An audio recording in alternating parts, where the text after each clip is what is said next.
샬롬 유선생의 구속사 천국열차 유도순 목사님의 신구약 성경 파노라마를 낭독하는 시간입니다. 지금은 갈라디아서 파노라마 3장 15절에서 29절까지입니다. 아브라함, 모세, 그리스도. 요절은 24절. 이같이 율법이 우리를 그리스도에게로 인도하는 몽학 선생이 되어 우리로 하여금 믿음으로 말미암아 의롭다함을 얻게 하려 함이니라.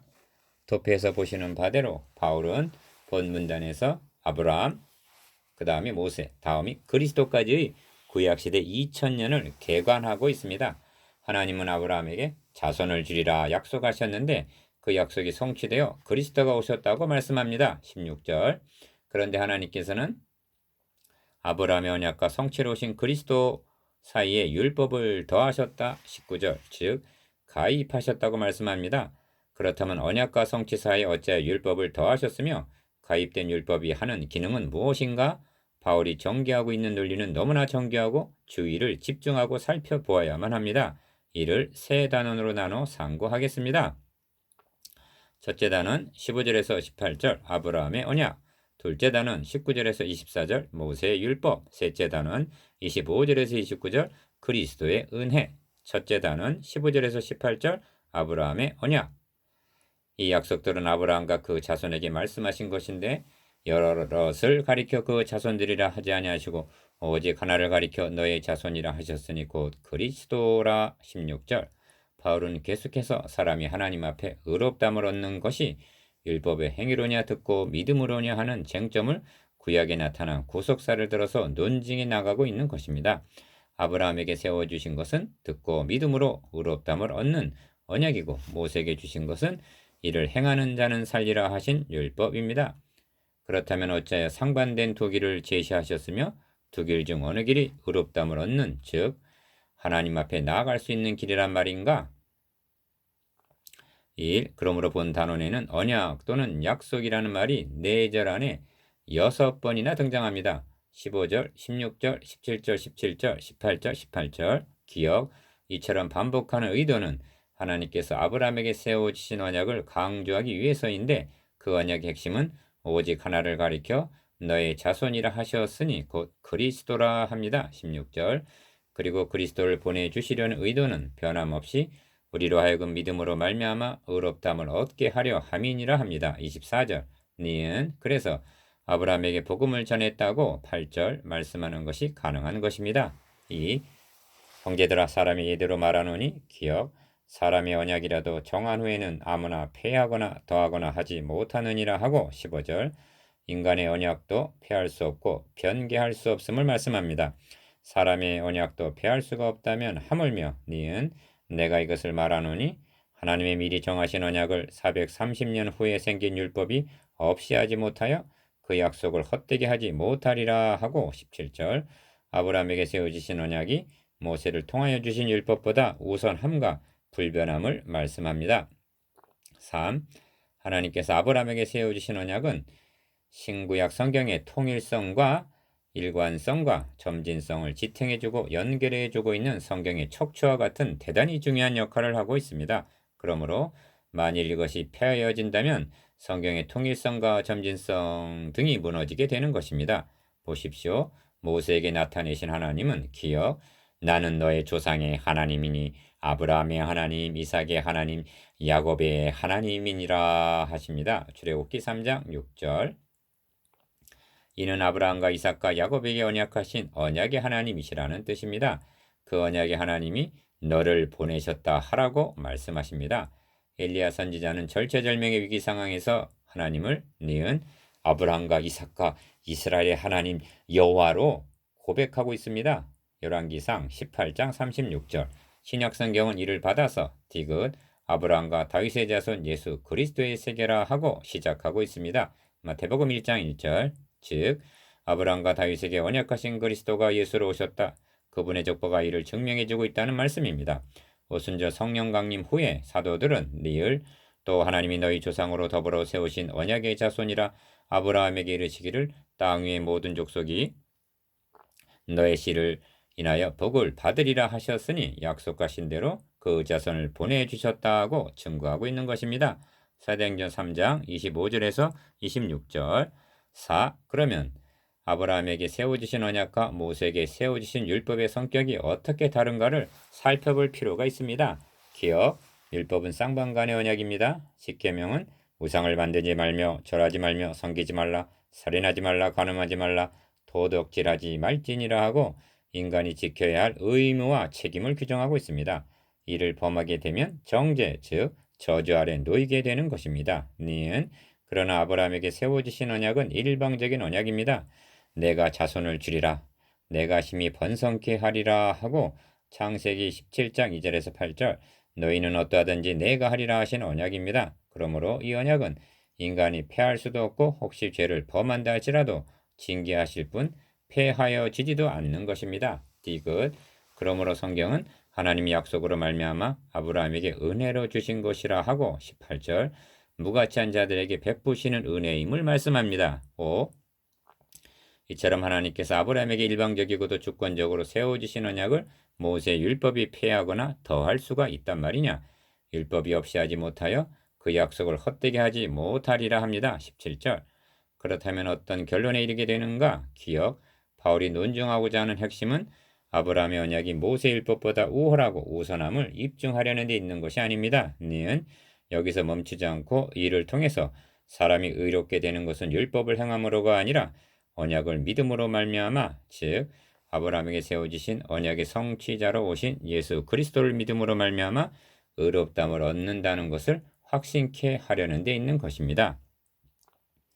이유 그러므로 만일 그 유업이 율법에서 난 것이면 약속에서 난 것이 아니니라 합니다. 18절 상반절 유업이란 성도들이 누리게 될 하나님 나라 축복을 의미하는데 마지막 절에서는 약속대로 유업을 이을 자니라 말씀합니다. 29절 이를 다른 말로 표현한다면 유업이 율법을 행함으로 얻게 되는 것이라고 주장한다면 하나님이 아브라함에게 하신 약속을 무효화시키는 것이나 다름이 없다. 아니다. 그 유업은 아브라함에게 은혜를 주신 것이다 하고 반박하고 있는 것입니다. 이것이 폐허지지 않는 또 폐허질 수도 없는 아브라함의 언약의 절대성입니다. 둘째 단원 19절에서 24절 모세의 율법 그런즉 율법은 무엇이냐? 범법함을 인하여 더한 것이라. 천사들로 말미암아 중보의 손을 빌어 베푸신 것인데 약속하신 자손이 오기까지 있을 것이라. 요절은 19절입니다. 그렇다면 아브라함의 언약으로 족한 것이 아닌가? 어찌하여 모세 율법을 주셨단 말인가? 1. 이제까지 바울은 오직 믿음하고 의롭다함도 믿음으로 얻고 성령도 믿음으로 받는다는 믿음을 강조했습니다. 이를 듣고 율법주의자들 즉 갈라디아 교회에 침투한 거짓 교사들이 제기할 법한 질문 중 첫째로 예상되는 것은 그렇다면 율법은 필요 없단 말이냐? 필요 없는 율법을 하나님이 왜 주셨느냐 하는 질문입니다. 율법을 주신 데는 크게 두 가지 목적이 있다 하겠습니다. 기억, 범법함을 인하여라고 말씀합니다. 19절 달리 표현하면 죄의 확산을 막기 위해서라는 뜻입니다.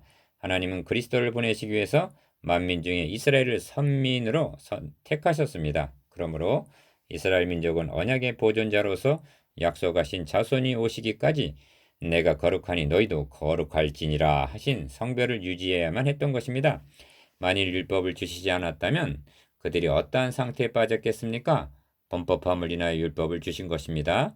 또 하나의 목적은 니은 더한 것이라 하십니다. 19절 상반절 로마서 5장 20절에서는 율법을 가입한 것이라고 표현하고 있습니다.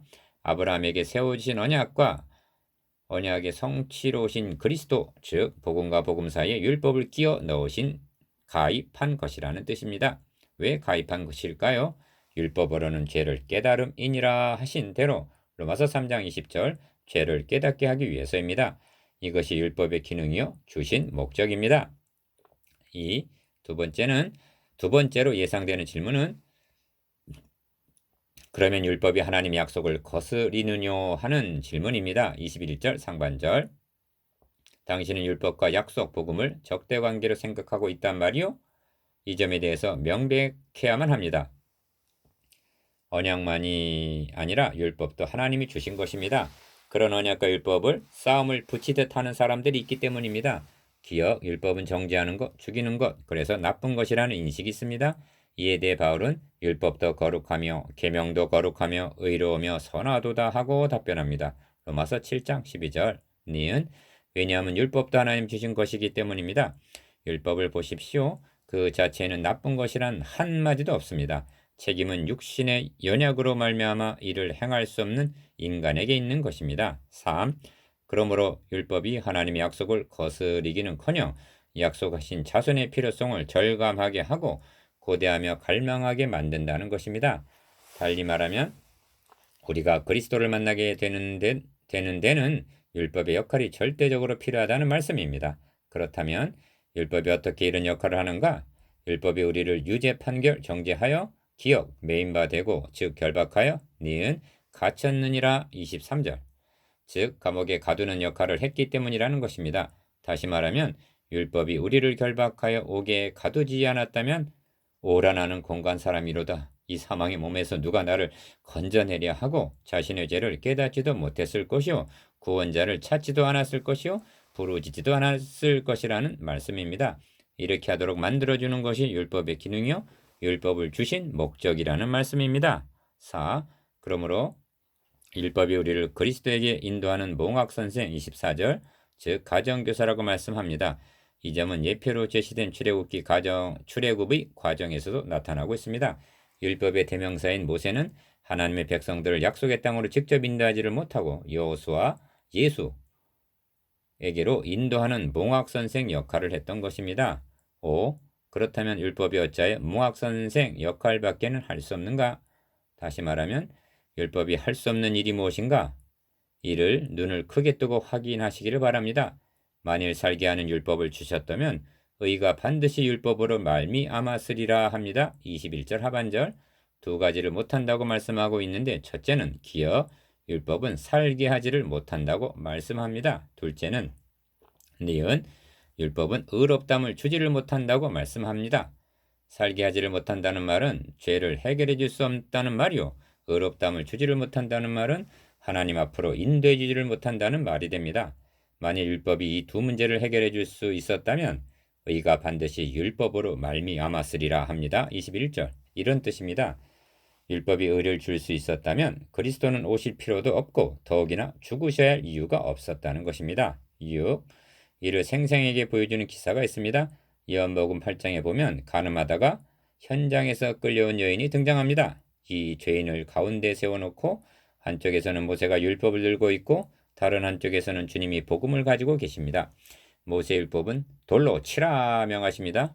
선생은 어떻게 말하겠나이까 하고 재촉합니다. 주님은 말씀합니다.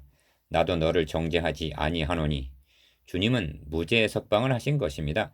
적극적으로 말한다면 의롭다고 여겨주셨다는 뜻이 됩니다.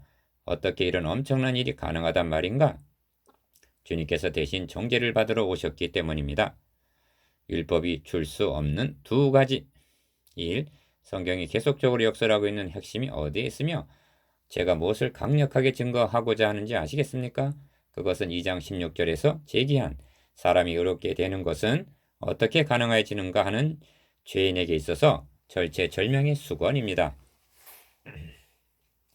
여기에 사활이 걸려 있는 것입니다. 그러므로 복음의 핵심이 여기에 있는 것입니다. 기억, 율법은 이를 주지 못했다고 말씀합니다. 니은, 그러므로 주님은 이를 가능케 하기 위해서 죽으셨다고 말씀합니다. 디귿, 그러므로 우리가 예수 그리스도를 믿는 것은 의롭담을 얻기 위해서라고 말씀합니다. 리을, 그럼에도 불구하고 현대교회 설교자들이 제일 등한히 여기는 것 중에 하나가 이 칭의교리라는데 여러분도 동의하십니까?